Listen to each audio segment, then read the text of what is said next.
everybody, welcome to Church Central South for this morning. My name is Rich, I'm one of the leaders here at the church, and if you're new or you're tuning in for the first time or for the first time in a while, or even if you're an old timer, then great to have you with us, and I hope that this morning will lead you through some opportunities to engage with God for yourself, and I hope that it's really helpful for you. I will say that these services, our new kind of summer services, are going to be a little bit more stripped back and a little bit more streamlined than usual. That's not because we have kind of gone off God for August. That's because the main way that we're gathering as a church is at one main in-person gathering, which is happening right now and every Sunday through August at Central House, our office space in Highgate. And because of that, that's kind of where a lot of our attention and energy is going. And yet we recognize that there are a great many who won't be able to connect in, whether you're on holiday or you're unwell or you're working over the Sunday morning period and so you're catching up later, or you're just not quite ready on the COVID stuff yet. All of that's fine. And so these summer services, those stripped back, we hope will really serve you to connect with God where you're at. To give you a heads up, the simple structure for these for the next few Sundays will be that there'll be a question to reflect on if you're on your own, or to discuss if you are gathered with a few other people. And then there'll be a chance to pray into that. And then there'll be a song or two of worship, a reading from a psalm, followed by a talk in our Abide series. And then there'll be any news or things that you need to know as part of the church community. So on that note, I want to kick you off with a question to just reflect on, which is this: where has God called you to bear fruit for him over the summer? Where has God called you to bear fruit for him over the summer? See, we're focusing a lot at the moment on abiding, relating to Jesus, and yet Jesus said that those who abide in him will bear much fruit for him as well. And he also said that he's appointed us, he's appointed you, not simply to receive, but to go and bear much fruit for him. And so when we're tempted to slump into the summer and see it as a moment of just taking our foot off the gas, I think Jesus would want his life to still be flowing through us. And so where has God called you to bear fruit? Maybe that's a workplace that you'll be in. Maybe that's tomorrow morning, a friend that you'll be seeing, or a person that you'll be serving, your children that you'll be raising. I don't know what it is for you, but you know. And I want you to, if you're with others, share that and then pray for one another that Jesus would be with us, not just in church gatherings, but as we head into these places that he's called us to go. And if you're on your own, why don't you just call that to mind, and then you invite God's presence into not just your Sunday morning, but your Monday morning, and see what he might want to do in you. I'm going to give you a minute on the screen, and then we'll go on to a song of worship. But if you want to pause it, feel very free to take more time. Okay, over to you.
We're now going to sing. Esther and Johnny are going to lead us, and we're going to worship God. And we're going to sing a song that was the first song we used in our online services. It's a song called Great Things. And it comes into God's presence and praises him for all of the mighty things that he's done in the past. And then there's this wonderful line which says, I know you will do it again. You will do great things. And as you've been meditating on where God's called you, why don't you sing this out as praise, but also as a prayer to him, that he would continue doing great things through your life. Over to Esther and Johnny, who are going to lead us. Come let us worship our King.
good the grave.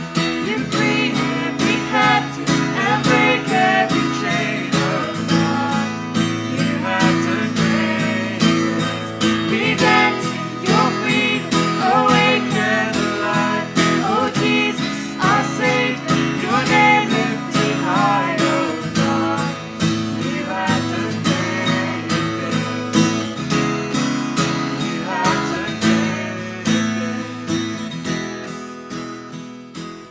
He's the God of great things, and he wants to do more great things through you. And what we would normally do in our in-person gatherings, as many of you will know, is we leave plenty of space between songs so that it's not just us being led, but that we're leading one another with prayers of praise, worship, a reading, a prophecy, all these different gifts that God gives to his church. And that's harder to do online, one of the reasons why we're bigging up our in-person gatherings. But still, it's important that you don't just receive this video, but that you come to God yourself. So whether you're gathered with others or on your own, going to be a minute on the screen for you to speak out your praise to him, speak out your love for him, and after that we'll have our reading from the Psalms.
Psalm 3.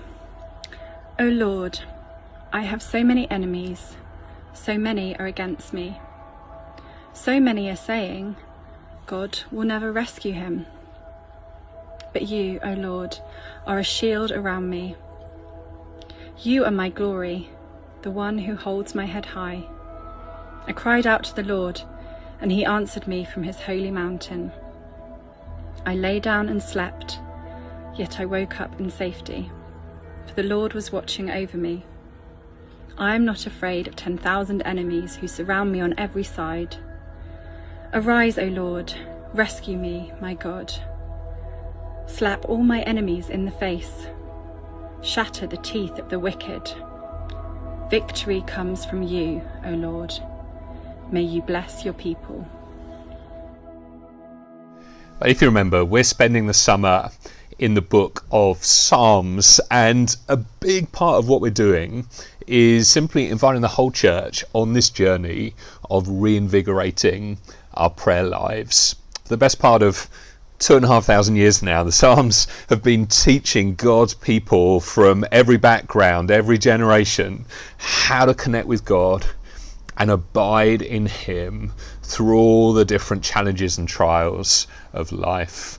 And to that end, what we're going to be looking at today is how to pray through our fears, how to not push them down or deny them while not letting them take us over, but to pray through them and process them with God. And so, without any further ado, let's take a closer look at Psalm 3 and see what it has to teach us. First thing I want you to notice is the heading. If you look in your Bible, it will say something like this at the top of this psalm. It will say it's a psalm of David regarding the time David fled from his son Absalom. So this psalm is birthed in a very real life situation. To cut a very long story short, towards the end of David's life, his son formed an army and staged a successful coup against him. You want to read the whole story, it's found over in 2 Samuel 15, but basically David has to flee from his palace in the capital city, and he scarpers to the hills with just a few hundred people by his side, which is nothing compared with the army of 12,000 foot soldiers that we're told are chasing him in hot pursuit. I think we can all agree, can't we, that this is a pretty decent reason for being afraid. And as we work through the psalm together, we're going to learn a great deal from how David processed his fears. First thing he does is identify the source of his fear. Verse 1, he says this, "O Lord, I have so many enemies. So many are against me. So many are saying, God will never rescue him." Now what's freaking him out the most here? Well, verse 1, it's how many people are against him. Straight away, David is identifying the source of his fear. Where's his fear coming from? Oh, he's got 12,000 trained men hunting him down to kill him. It's this very clear, physical, identifiable source of fear. His life is in grave danger. But I think there's also something else going on here. It's like his fear is two-sided. There's this clear physical threat, but there's another layer to it. His enemies are spreading a message against David. And what are they saying? Well, have a look in verse 2. It says, God will never rescue him. In other words, God's through with him. There's no more favour or salvation left for him. So this isn't just a physical attack on his life. No, this is a much deeper attack on his whole identity. Now at this point, I think it helps to remember something of David's history. If you recall, while he was still a youth, one of the most important prophets in all of Israel shows up at his family home, sent by God with this message that God's calling one of the greatest kings in Israel's history out of that household. And he goes through all of David's older brothers who were the obvious choices, but none of them is God's chosen one. Eventually they summon David, who has been overlooked thus far. He's out in the middle of nowhere looking after the family sheep. And God says, he's the one. That's the story of David. Out of sheer grace, God elevated him from obscurity to the highest status in the land. And really, from that point on, God consistently protects him, vindicates him again and again, and abundantly blesses him. But there comes a point where David starts to take all of this for granted, and he begins to see those gifts as something he can use for self-advantage. And if you know the story, it all gets incredibly sordid. He sees a woman he wants, he forces himself on her, gets her pregnant, then to compound all of that, conspires to kill her husband. And really, from that point on, things quickly begin to unravel. His family falls apart, his kingdom falls apart, his whole life falls apart.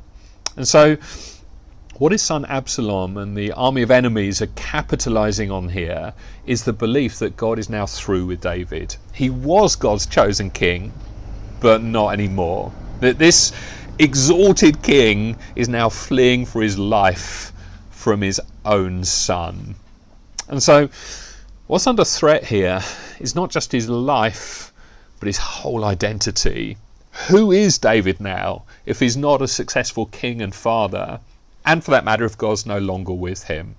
So there's the obvious source of fear. People want to kill him. And then there's this other thing, the attack on his identity. Who is he? What meaning does his life have if he's not king and God's abandoned him? And so, how does he pray through this? Well, look at verse 3. He says, "But you, O Lord, are a shield around me. You are my glory, the one who holds my head high. I cried out to the Lord, and he answered me from his holy mountain." It's like there's this shift. He turns his focus away from his circumstances and onto God and God's character. He identifies the source of his fear, and secondly, he chooses to focus on God. And more specifically, he uses these images to think of God. He's a shield, he's my glory, and he's the lifter of my head. Now, why do you think David would use those three metaphors to describe God in this scenario? Well, let's focus on each of them. First of all, he says, "You are a shield around me." Now, I think when we think of a shield, we immediately think of protection, don't we? It's like a shield keeps bad things from happening to you. So we kind of assume that David's saying here, you're going to protect me and rescue me so that bad things won't happen to me. But let's think about this a little more. If you strap on a shield at the beginning of the day, what's your assumption? Is it that the shield is going to prevent horrible things from happening to you? No, I suggest you put on a shield because you assume horrible things are going to happen. What a shield does is protect the most vital part of you from being damaged when the bad things happen. Do you see the difference here? He assumes that things are going to get worse, but in the same breath, he is still able to say that God is a shield around him. In other words, God's not going to prevent bad things from happening, but God is going to be right there, so close to him, protecting the most vital part of who he is from being swept away in the sheer onslaught. And so he reckons on the fact he could well die, but he's still able to say, God is my shield. Which I'd suggest is incredibly helpful, because as we begin to identify the source of our fears and start to pray through them, I think one of our assumptions can be, can't it, that this is a sign that God has somehow abandoned me. That this is a sign that God's no longer present with me. He's deserted me. He's against me. It's like the underlying assumption is that God's role is to keep bad things from happening to me. But that's not the God of the Bible. That God doesn't exist. And that's certainly not the promise that God gives us. The promise is that when life in this broken, messed up world is hard, and when horrible things inevitably happen, God is still right there with us.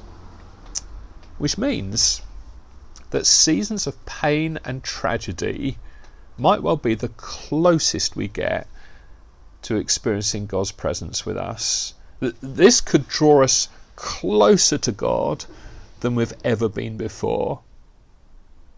Now, don't hear me wrong, sometimes God does magnificently rescue us from trouble, but other times the trouble is the tool he uses to shape the hearts, the minds, the character of the people he so dearly loves. And so David begins by saying, whatever happens, God's a shield around me, protecting the most vital part of who I am. I might die here, but God is still my shield.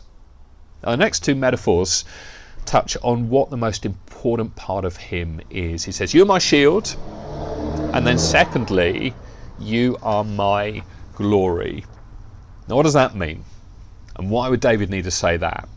Well, the word glory speaks of something that is weighty, or significant, or important.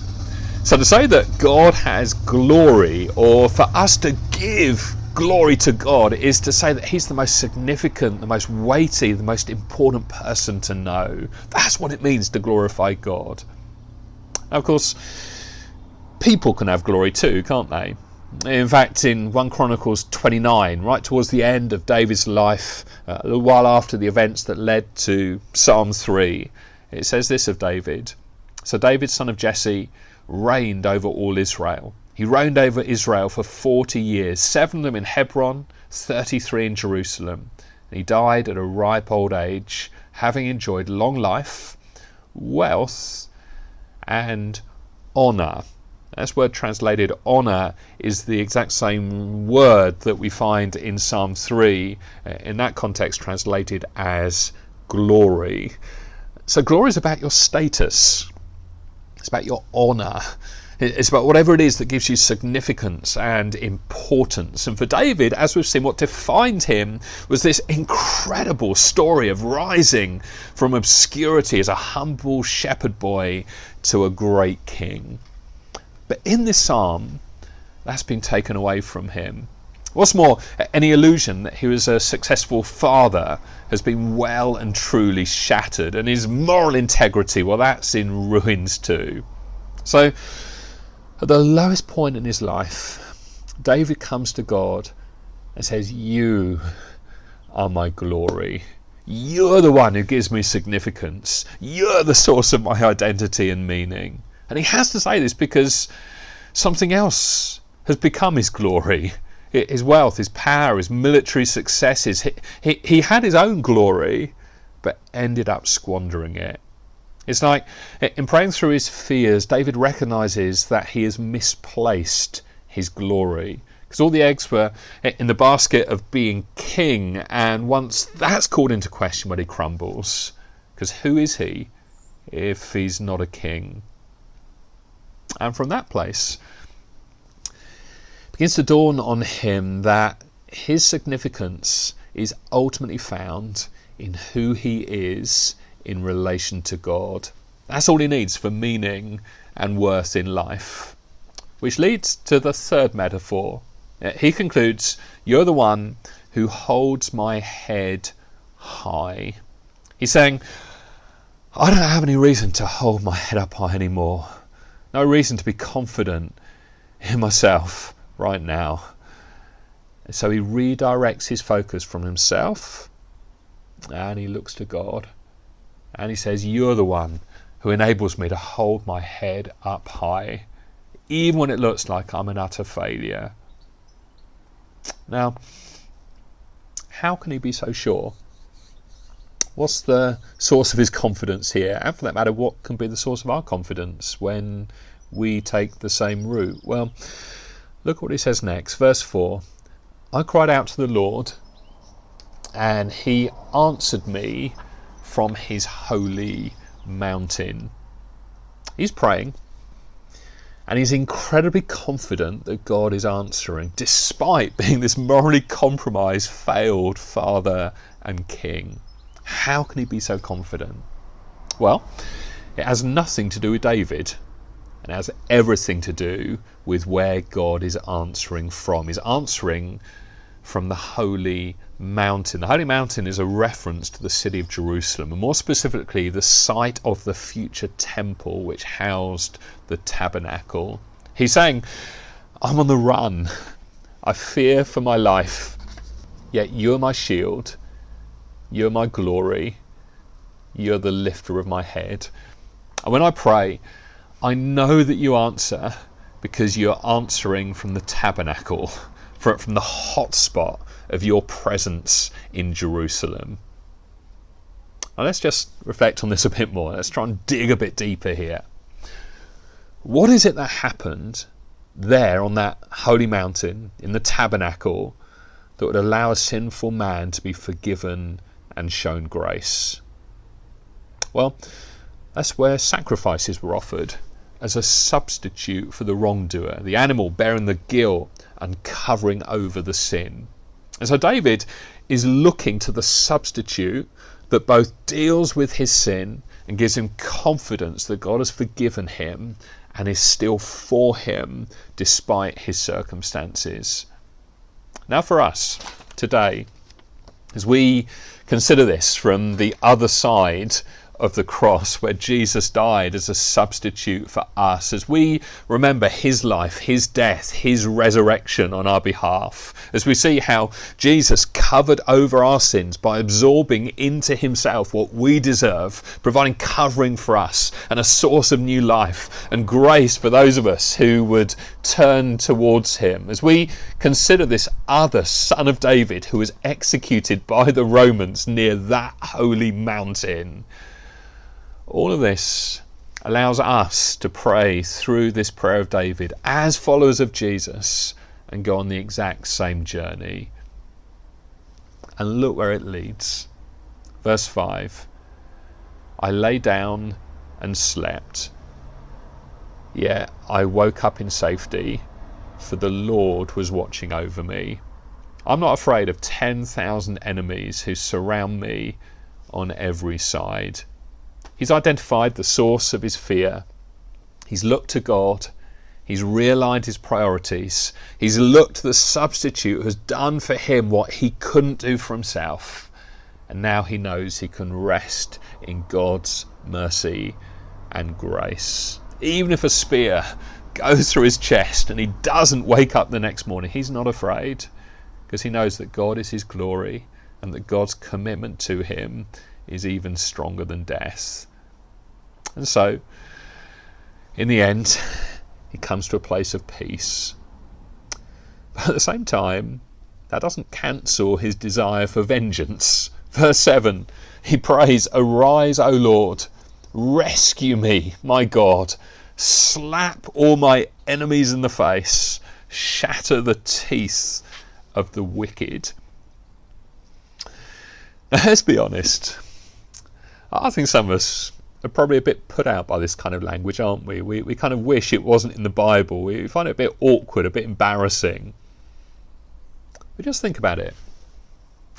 What would you rather David did here? Should he suppress his emotions, just deny the fact there's real injustice taking place? Or would you rather he took matters into his own hands and take the violent route?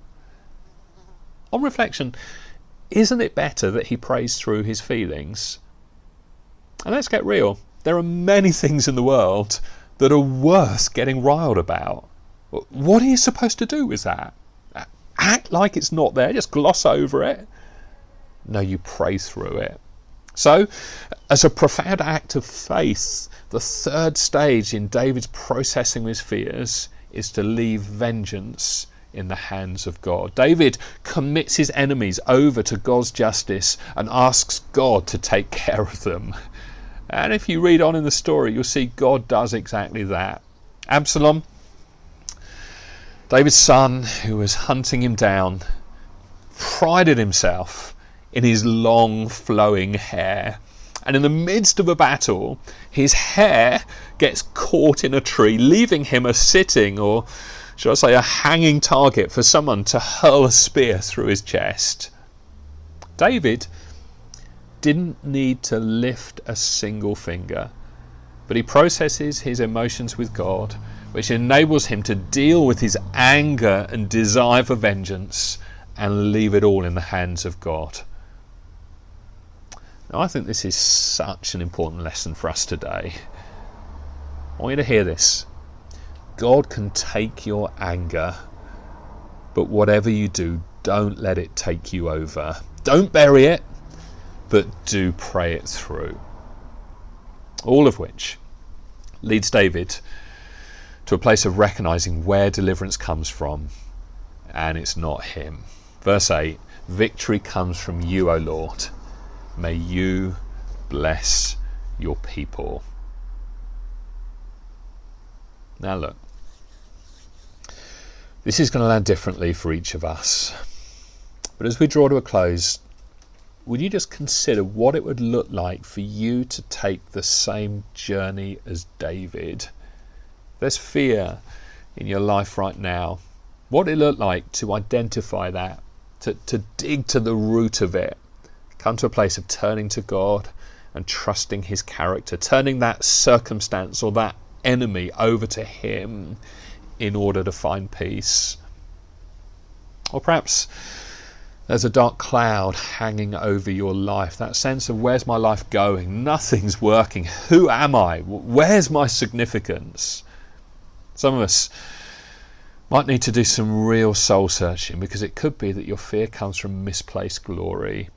Admittedly, none of us is king of a small nation state in the Middle East, so none of us has that problem to deal with. But we perhaps find our glory in our own status and significance, or we're trying to get our meaning from that relationship, or we think if we could just get that grade or that step in our career, then that will give us the validation we need for everything to be okay. Perhaps we're trying to achieve a certain look or a certain edgy tone on social media. It's like we build our sense of who we are on the most flimsy, the most ridiculous things at times. and on meaningful good things too. But there will come a day, whether it's as traumatic as what David faced, or simply the hundreds of minor disappointments that fill everyday life, when it feels overwhelming, won't you see it as an opportunity to search for glory in the right location? Or I don't know, maybe you're listening to this and you're carrying bitterness or anger at how others have treated you, and in all honesty it's not leading to a whole lot of peace in your life. Let me ask you, what would it look like for you to turn your enemies, those who have wronged you, over to God and leave vengeance in his hands? Look, wherever Psalm 3 meets you, won't you use this prayer of David as a vehicle to move from a place of fear to a place of rest, to see God for who he is, to abide in him, and to experience the blessings that ultimately can only come from him. Okay, huge thanks to Jonathan for preaching to us. I would pray that God would have been speaking to you and that you get a chance to not only hear words, but as James says, to not just be a hearer of the word, but a doer of the word, to put this into practice today, tonight, tomorrow, and beyond in your life as well. I've just got a couple of things to flag up before we let you go. The first thing is to say that our in-person gatherings are happening again next Sunday and through August, and you can book in and join in and also receive all the information that you need around COVID measures and all of that stuff that's in place to help you feel safe and be as safe as we can be as we gather. That's all on our website, churchcentral.org.uk/south. Booking is open right now for next Sunday, and so you can click on there and get yourself booked in to gather with us in person.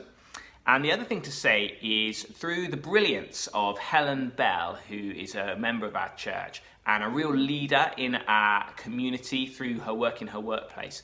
She works for a charity called Caris that seeks to support and show practical care to people in the community, particularly in Helen's work, older people. And we have a way that as a church we can use some of our time in the summer to show love to the people that Helen works with through something we're calling Postcards of Kindness. This is a very simple idea where the team at Caris have printed and resourced us with 150 postcards, which are now in the hands of the community group leaders in Church Central South, and also there's some at Central House for the in-person gatherings. And what we're encouraging people to do is take some away and to write postcards of kindness that then will be given to the team at Caris for them to post on to older people who are experiencing isolation through the summer months. And I want to encourage you, whether you've got children who can use some of the stickers that are in there in the packs and colour in and draw stuff and make it a bit of an activity, also take up some time during the school holidays. I want to encourage you to get involved, but really this is for everyone, not just for the kids. If you want to take some time to show some kindness to some people in our city, then I want to encourage you to right now, get your phone and to message your community group leader and say, please, can you get me some of these postcards of kindness things? And if they reply and they don't know what you're talking about, you can just message me and I'll bring them to you. Okay, so we want everyone, or as many people as possible, to join in with this. Postcards of kindness to bless the older people in our city. That's it. I think we're done. And I hope to see physically in real life many of you next Sunday at Central House. And if not, that these summer services continue to help you. So we'll see you soon. Bye.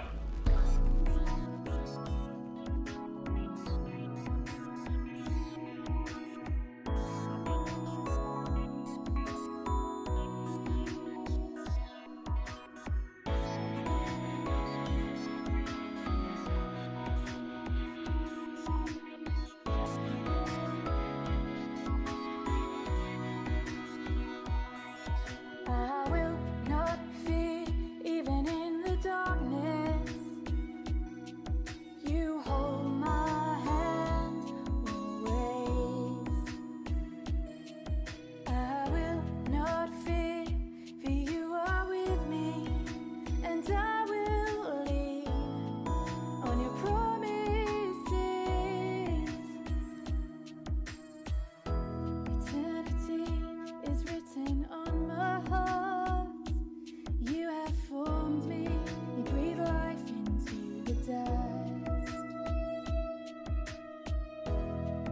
Now you bring me to a higher place and lift my gaze. I see heaven surrounding me.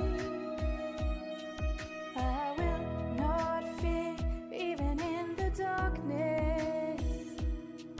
You hold my hand always. I will not fear, for you are with me. So I will lean on your promises. Your presence is the air I breathe. You're always with me, and I find my rest in you. You are the firm foundation. When troubles come, you are steadfast to the end. I will not fear, even in the darkness.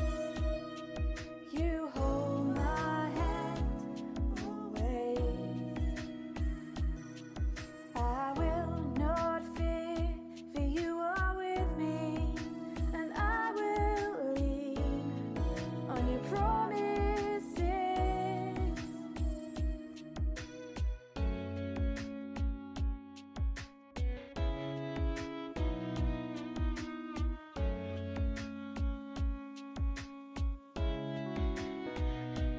I know